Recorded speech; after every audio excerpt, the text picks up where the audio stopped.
Fred Reichheld. He's a Bain Fellow, also the developer of the Net Promoter System and author of numerous books and articles. His most recent book, Winning on Purpose, is a bestseller. So welcome, Fred. We're glad to have you with us today on this short podcast. Pleased to be here, Lynn. So in Winning on Purpose, you introduced earned growth rate, or EGR. How would you please explain EGR and how it is calculated? Because I'm not sure a lot of people understand that too well. When I created the Net Promoter system, I didn't really like surveys, and I still don't. They're useful for learning, but as a consumer, I really don't appreciate filling out long surveys that get processed by computers and senior executives never see them. So part of my goal then was to make it such a focused survey that led to a closed loop conversation when appropriate. So it's really just the front end to action and improvement and learning. The people grabbed that and started using it inappropriately. They love this idea of a simple score.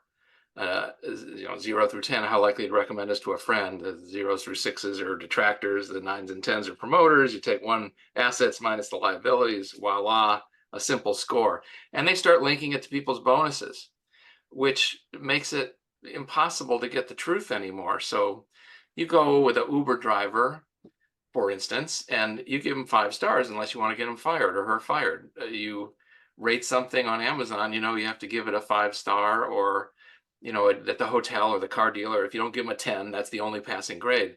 So there's been grade inflation really wrecking the truth behind a simple, honest Net Promoter feedback.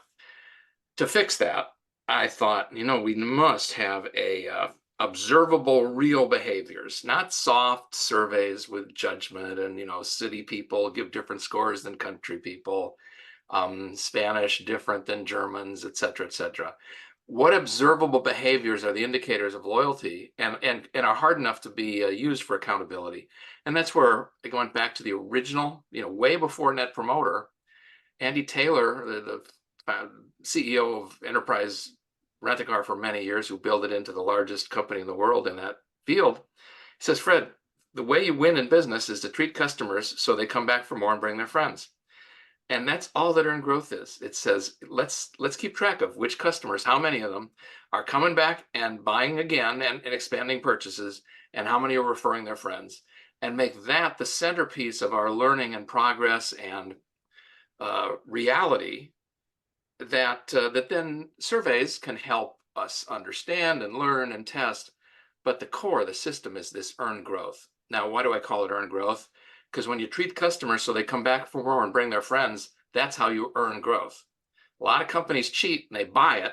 Big advertising, big sales commissions, all the over-promising and tricks and traps that you get with classic marketing silliness.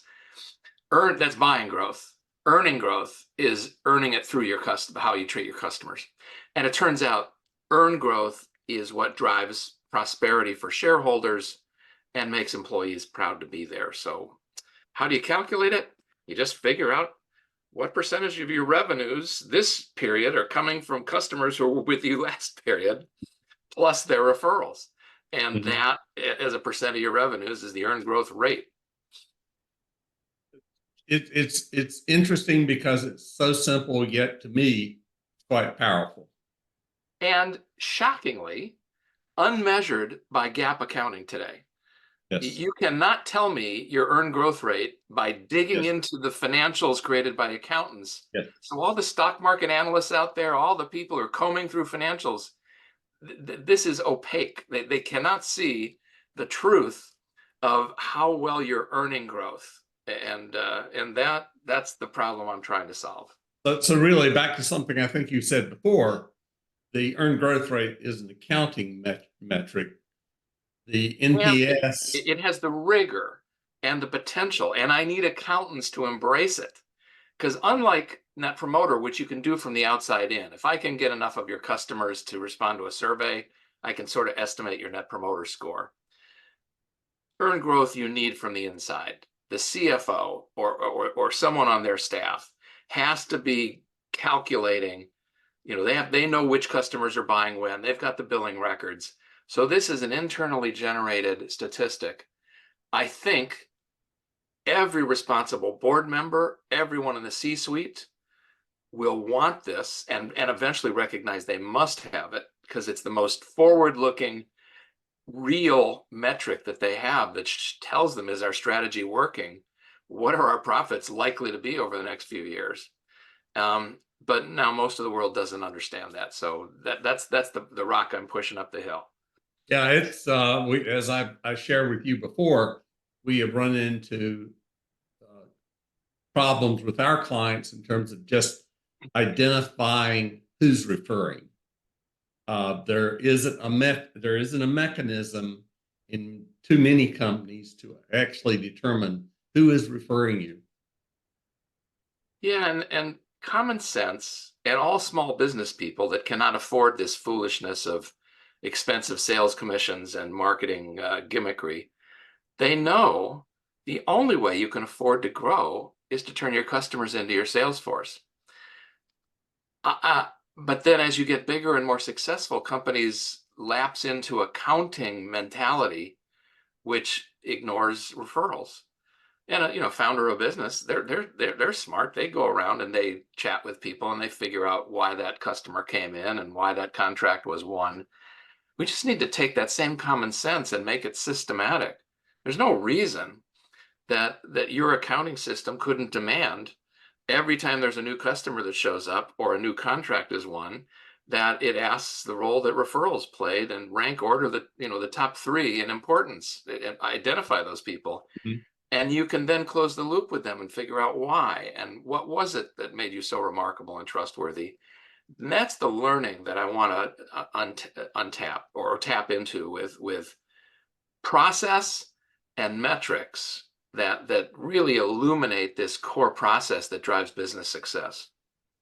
Last area to focus on is connection between CX and marketing, because really, when you start to think about earned growth rate and referral activity, that's a big marketing, or should be a big marketing responsibility. It's both. I think for measuring it, it's the CFO's job. Okay.